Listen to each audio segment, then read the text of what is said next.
समर vacation start झालं की आपलंसुद्धा routine change होतं. कारण संपूर्ण दिवस मुलं घरीच असतात.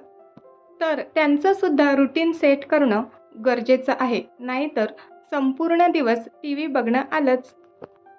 मग त्यामध्ये त्यांना अशी छोटी-मोठी कामं करायला देणं, जसं की मी इथे तिला आता जुनी बुक्स बाजूला काढायला सांगितल्यात आणि तिचं कपाट मी तिलाच ऑर्गनाइज करायला सांगितलं आहे.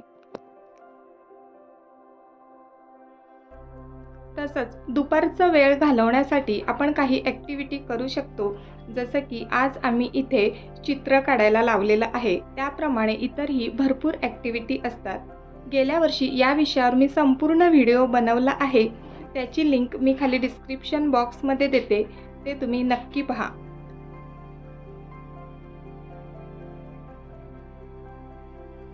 आणि उन्हाळ्याची सुट्टी चालू झाली आहे, तर आउटडोअर ॲक्टिव्हिटीसुद्धा झाल्याच पाहिजे. हाच काय तो वेळ मिळतो. तर आम्ही रोज गार्डनला जायचं ठरवलं आहे. असं आमचं साधं आणि सोपं रुटीन असणार आहे. तुमचं समर व्हॅकेशन रुटीन कसं असणार आहे, मला कमेंट बॉक्समध्ये नक्की सांगा.